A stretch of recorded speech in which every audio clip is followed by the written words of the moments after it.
Актуальныя праблемы сучаснасці, гісторыя, культура, родная мова і мастацкае слова. Пра гэта і не толькі пісьменнік і публіцыст Навум Гальперовіч гутарыць з вядомымі людзьмі краіны. Вітаю вас, дарагія сябры, і як заўсёды я пачну з цытаты. Сённяшні літаратурны працэс не столькі опера, колькі аперета, а-ля іспанская сарсуэла, дзе дэкламацыя пераходзіць у спевы гэтак жа прадказальна, як найноўшы трэнас ублазнавання. Вось гэта азначае моя сённяшняя госця, кандыдат філалагічных навук, дацэнт, літаратурны крытык Ірына Шаўлякова-Барзенка. Вітаю, Ірына Леонідовна. Вітаю, Навумяк. Ірына Шаўлякова-Барзенка, літаратуразнаўца, даследчыца, аўтар 4 кніг літаратурна-крытычных артыкулаў і рэцэнзій. Скончыла філалагічны факультэт Беларускага дзяржаўнага універсітэта. Акрамя БДУ працавала ў інстытуце парламентарызма і прадпрымальніцтва, а з 2018 года з'яўляецца экспертам мультыкультурнага даследчага цэнтра універсітэта Худжоу Кітайскай Народнай Рэспубліцы. Мае больш за 190 артыкулаў, каля 70 рэцэнзій на літаратурна-мастацкія і навуковыя выданні. Асобныя з гэтых работ выходзілі ў перакладах на англійскую, украінскую, польскую, нямецкую мовы. Таксама Ірына Шаўлякова-Барзенка з'яўляецца аўтарам шэрагу перакладаў на рускую мову твораў Алеся Бадака, Анатоля Казлова, Алеся Карлюкевіча, Алены Масла і іншых, а на беларускую перакладала Васіля Быкова і Анатоля Андреева. Ну, нягледзячы на тое, што мы пачалі з такой вашай, як заўсёды, арыгінальнай, цікавай, я лічу, праўдзівай цытаты, я ўсё-такі пачну з таго, што нас нейкім чынам аб'ядноўвае акрамя літаратуры. Моя дачка працуе ў Кітаі уже 10-й год, вы зараз таксама працуеце ў Кітаі. Я так звязаны у многім таксама з кітайскай культурай. Раскажыце, што вы робіце ў Кітаі і як вы адчуваеце патрэбу Кітая ў вашай працы і вашу патрэбу ў працы ў Кітаі. У Кітаі стала я працую з вясны 2018 года. Пачала я, так бы мовіць, навуковага турызму. Таму што недзе каля 4 год таму па запрашэнні кітайскіх калег разам з калегамі з Кіева мы трапілі ў горад Худжоу, ва універсітэт Худжоу, гэта рэгіён Шанхая, правінцыя Чжэцзян. Пасля былі праекты ў Беларусі пад гідай Сусветнага банка, дзякуючы якім мы з калегамі з Нацыянальнага інстытута адукацыі трапілі ў свой час у Пекін на такую летнюю школу эканомікі, дзе мелі магчымасць супольна абмяркоўваць праблемы фінансавання адукацыі з людзьмі з розных краін. І нейкім чынам здарылася так, што пры ўдзеле зноў жа Нацыянальнага інстытута адукацыі ва ўніверсітэце Худжоу быў заснаваны мультыкультурны даследчы цэнтр 4 краінамі: Беларусю, Кітаем, Азербайджанам і Украінай. Мы думалі, што ўсё абмяжуецца некай дыстанцыйнай супрацай, магчыма, абменам навуковым вопытам, але універсітэт адчуў патрэбу у нашай вочнай там прысутнасці. Вось ужо 3 гады мультыкультурны даследчы цэнтр працуе ў кірунку, перш за ўсё, што мяне асабіста падкупіла, прадстаўлення нашых нацыянальных культур кітайцам.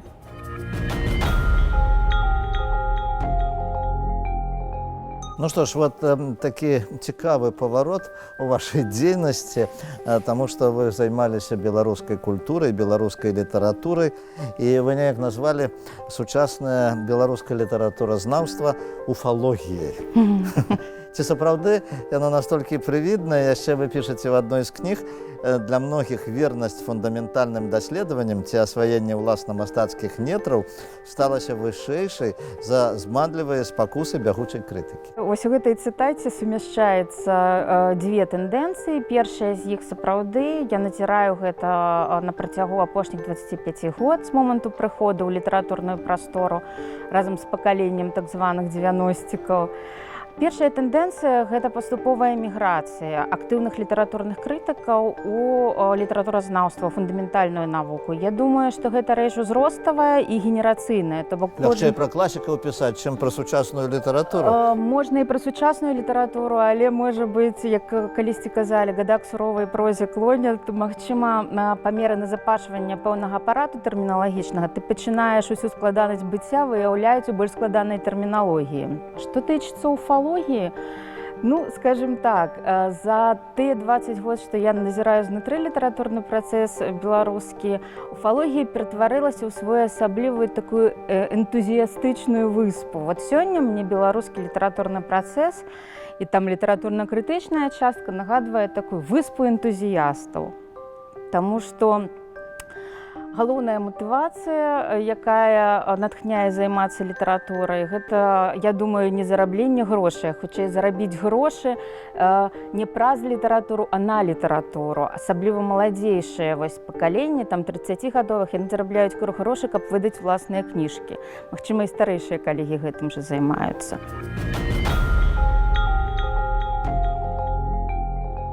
Ну вот, дарэчы, працягваючы гэтую тэму, я вот хочу сказаць, што вот Лада Алейнік, напрыклад, таксама перастала пісаць на сучасныя тэмы, на сучасны літаратурны працэс, адгукацца. І многія сапраўды ўходзяць, і, можа быць, гэтага вельмі не хапае зараз. Вот вы сочыце за сучасным літаратурным працэсам, ці хочацца вам адгукацца на тое, што сёння з'яўляецца ў літаратуры? Ну, я, вядома, сачу за літаратурным працэсам. Проста чамусьці мне гэта цікава рабіць з іншай кропкі агляду. Не таму, што я раптоўна ці істотна паразумела, а таму, што вось тая кропка сусвету, у якой я зараз апынулася, мяне падштурхоўвае, скажам, да нейкай кампаратывістыкі, да больш параўнальных такіх рэчаў, да? Да аналізу кантэкстнага, як бы такога поліфанічнага. Напрыклад, у тым жа Кітаі, калі ў гэтым годзе мы збіраемся пісаць калектыўную манаграфію, якая будзе прысвечана эканоміцы, культуры, у тым ліку літаратуры Беларусі, мне цікава глядзець на беларускую літаратуру, у тым ліку найноўшую сучасную, як частку агульнакультурных тэндэнцый.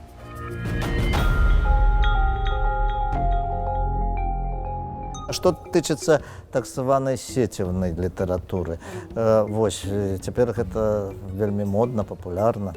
Мяне ўвогуле ўжо колькі год цікавіць феномен і так званай сецературы і сецівнай крытыкі. Вось у дачыненні да суседніх літаратурных кантэкстаў усе з упэўненасцю гавораць пра тое, што сецература ёсць. А ў мяне, як даследчыка, узнікалі сумненні. Ці ёсць такое паняцце, як беларуская уласна сецература. Гэта ж не сукупнасць тэксту, якія мы проста выкінулі у прастору інтэрнэт. Сецература з пункту гледжання сучаснага літаратуразнаўства ці там гуманітарнага дыскурса. Гэта з'ява, вось калі вельмі коротка і вельмі проста, сутнасць якой заключаецца ў тым, што якасна яе нельга звесці проста да умоўнага перакладу з надрукаванага, скажем так, нават не перакладу, а пераводу фармату з друкаванага ў медыа ці інтэрнэт-фармат. Гэта абавязкова якаснае прырашчэнне, набыццё новых якасцяў і іншы спосаб як бы асваення свету і шляху да чытача. Вось у гэтым сэнсе можна, канешне, з энтузіязмам і аптымізмам гаварыць, што беларуская літаратура ёсць, квітнее і развіваецца. Але калі глядзець адстаронена аналітычным позіркам, то я б не была б як бы такой заўзятаркай беларускай літаратуры. Я думаю, што ўсё наперадзе. Літаратура беларуская яшчэ знаходзіцца на этапе станаўлення, зато сецівная беларуская літаратурная крытыка сабе такая жывая і жвавая, як па мне. І гэта не проста такія нейкія галаслоўныя, так, заявы. Наколькі яна прафесійная? А сецівная крытыка, яна ўвогуле, як вам сказаць, там ёсць прафесійны сегмент, які прадстаўлены ў спецыялізаваных літаратурных выданнях альбо праектах. Гаварыць пра прафесійную крытыку ў дачыненні да сецівнай крытыкі ў прынцыпе немагчыма. Гэта крытыка карыстальніцкая. Яна знікае потым просто з цягам Скажем часу. так, вось гэты Яе можна сцерці просто. экспертны прафесійны складнік гэта не ёсць характаралагічны для сеціўнай крытыкі. Для яе больш важная аператыўнасць, калі хочаце правакатыўнасць, да, вось это як бы новы фальклор, калектыўная творчасць, ананімнасць.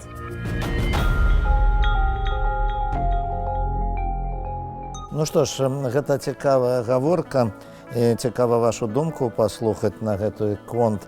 А вось вы ж займаеце яшчэ і перакладамі.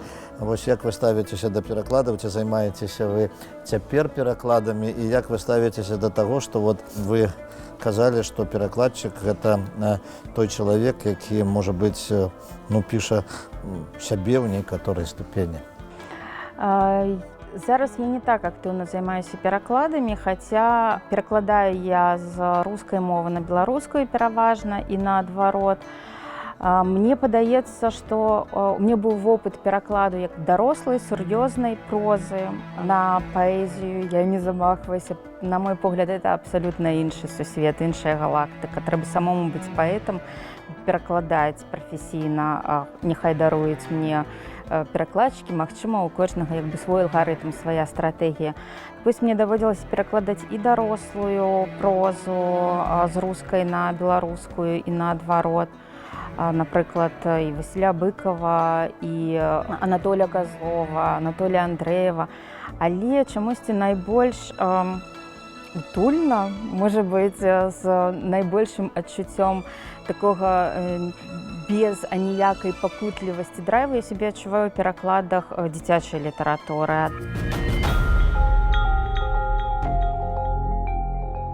Ну што ж, Ірына Леонідовна, наша традыцыйная апытанка, і, канешне, я буду чакаць, што мы з вами яшчэ сустрэнемся. Я падарыў вам сваю кніжку. Я хацеў бы вельмі паслухаць ваша меркаванне пра яе. Ну так вось, працягніце фразу «Беларусь гэта». Беларусь гэта людзі.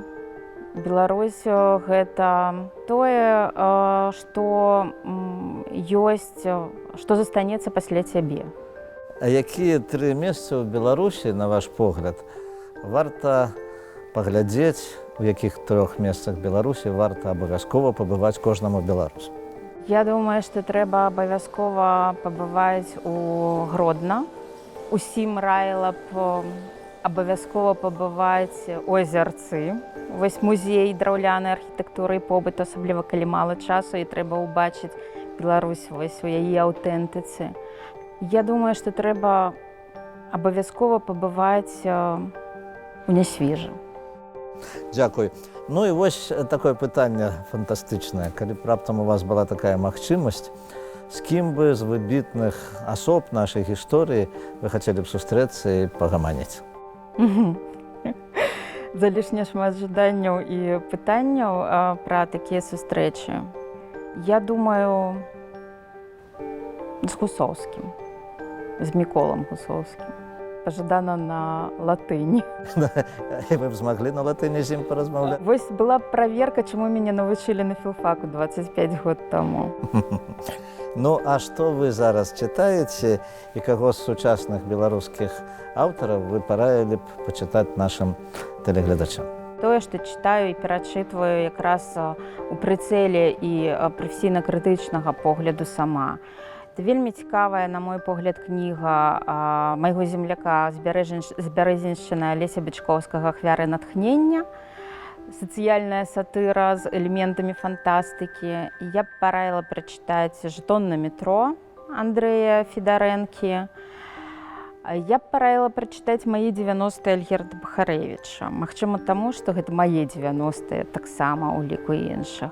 Мне вельмі цікавая такая мастацкая мемуарыстыка, эсеістыка, якая праглядаецца ў кнігах старэйшага пакалення. І ў вас, і ў Віктара Шніпа, і ў Леаніда Дранько-Майсюка. Володя Сцяпана. Так, у Владзіміра Сцяпана, бясспрэчна. Дарэчы, можна чытаць не толькі кнігі, але і тое, чым вось гэтае пакаленне дзеляцца ў сеціве, таму што яны як бы свой мастацкі талент праносяць праз усе прасторы і дыскурсы. Дзякуй. Ну і апошняе пытанне нашай апытанкі, што для вас беларуская мова?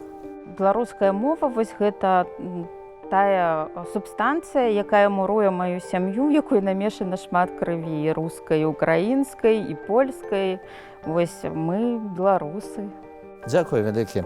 Я жадаю поспехаў вам і ў Кітаі, і ў Беларусі. Вось. А нашим телеглядачам нагадаю, што сённяшнім госцем, сённяшняй маёй суразмоўцай была Ірына Шаўлякова, кандыдат філалагічных навук, выкладчыца, літаратурны крытык, цікавы чалавек. Усяго найлепшага, да пабачэння.